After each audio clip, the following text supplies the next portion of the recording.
This is Democracy Now!, democracynow.org. I'm Amy Goodman with Nermeen Sheikh. An Israeli court has closed an investigation into the death of Walid Ahmad, a 17-year-old from the occupied West Bank who died in an Israeli jail 6 months after he was arrested, held without charges, and accused of throwing stones at Israeli soldiers. An autopsy showed Ahmad likely starved to death after suffering extreme weight loss, muscle wasting, and untreated scabies. Human rights groups say nearly 100 Palestinians have died in Israeli jails since October 2023. Meanwhile, local and international media outlets report Israeli forces recently tortured a Palestinian toddler in Gaza to coerce a confession from his father. According to reports from Palestine TV, Al Jazeera, and others, the child's father, Osama Abu Nasser, was detained near the Al-Maghazi refugee camp after he came under fire from Israeli soldiers.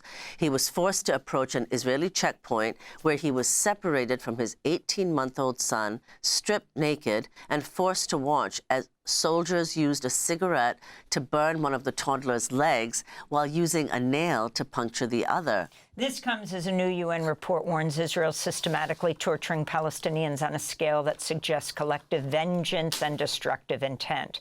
The report, titled Torture and Genocide, was written by Francesca Albanese, the UN Special Rapporteur on the occupied Palestinian territory. In July, the Trump administration imposed sanctions on her over her report naming dozens of companies she says are profiting from Israeli occupation and genocide in Gaza.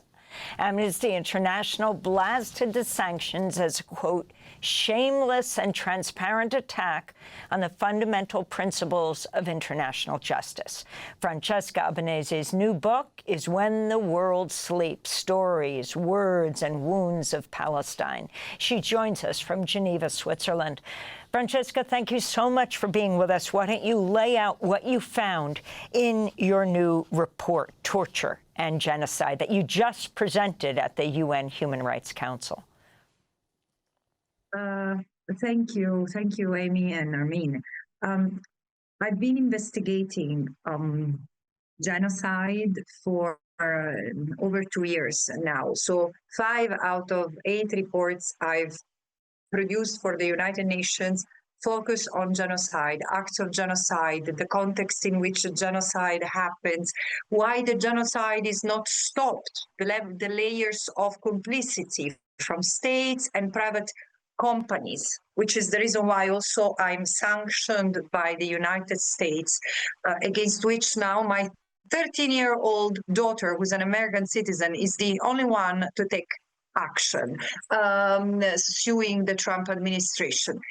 But of all the investigations I've carried out, this has been absolutely the most excruciating, that led me to say that Israel uses torture in a systematic and widespread fashion, intentionally and sadistically, to break the spirit of the Palestinians, not just as individuals, but as a people, considering the scale and intensity of torture. And I monitored torture behind bars, collecting hundreds of testimonies directly and from Palestinian and Israeli human rights organizations, but also analyzing what experts call torturous environment, meaning the cumulative impact of all the practices, of all the crimes that Israel has massively inflicted on the Palestinians.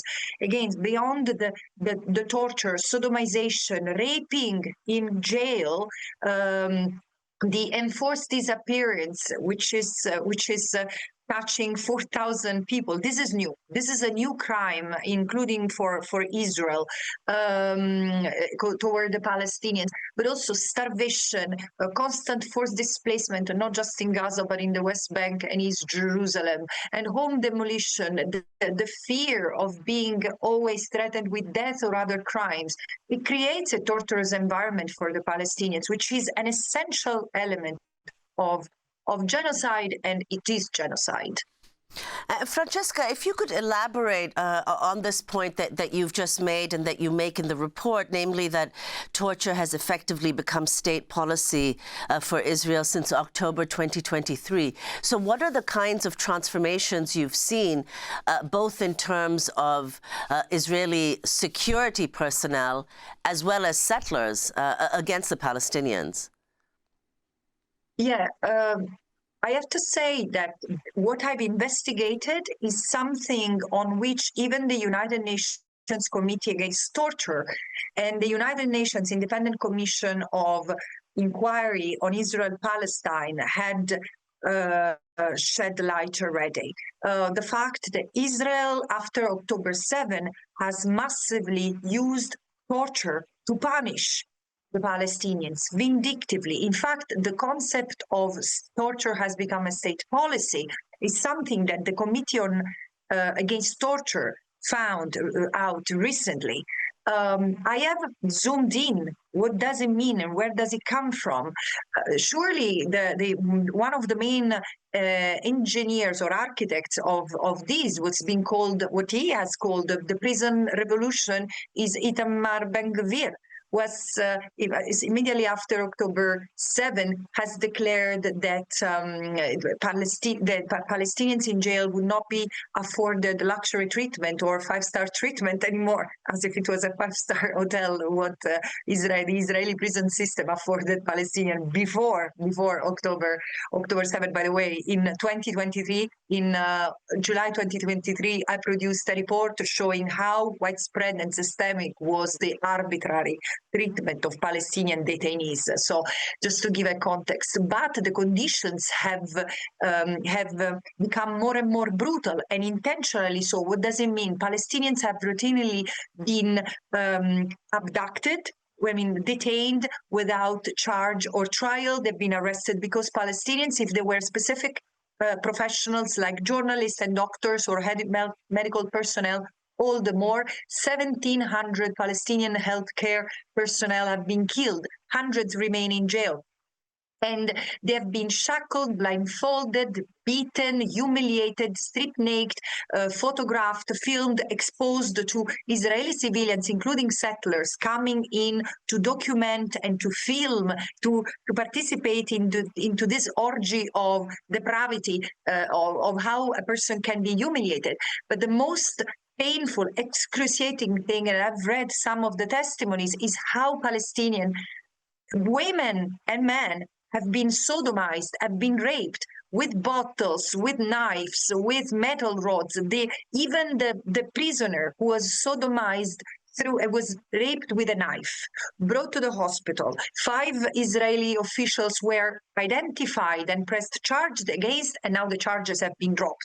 And the person who leaked the video from within the military apparatus is under house arrest. On top of it, so not only that I've documented the vindictiveness toward the Palestinians, the humiliation, the continuous abuses against them in jail, really to break their spirit once and for all as a people, but also the fact that there has been almost something celebratory against the mistreatment of Palestinians in jail among the society. The legislative power, the Knesset, has been discussing the right to rape Palestinians. And so other members of the executive, the judiciary has not looked into it. As I said, even those who were found, caught on video, committing Francesca, this crime were released. In this last 30 seconds, what are you calling for? Oh, for justice. Israel must be stopped because, Amy, I can't even use the past tense. As we speak, there are still over 9,000 Palestinian hostages to an unlawful occupation in Israeli jail. The only thing, this International Court of Justice has spoken. Israel must withdraw the occupation. The troops, the colonies, and the exploitation of Palestinian resources must end. Meanwhile, the settlers continue to terrorize people. Very few Israelis are engaged against this. So member states must intervene, cut ties, and stop weapons transfer to Israel once and for all, and bring the perpetrators to justice. Francesca Albanese, we thank you so much for being with us. UN Special Rapporteur on the occupied Palestinian territory. We'll link to your report, Torture and Genocide, and have you back on to talk about your book. Thanks for watching Democracy Now! On YouTube. Subscribe to the channel and turn on notifications to make sure you never miss a video. And for more of our audience-supported journalism, go to democracynow.org, where you can download our news app, sign up for our newsletter, subscribe to the daily podcast, and so much more.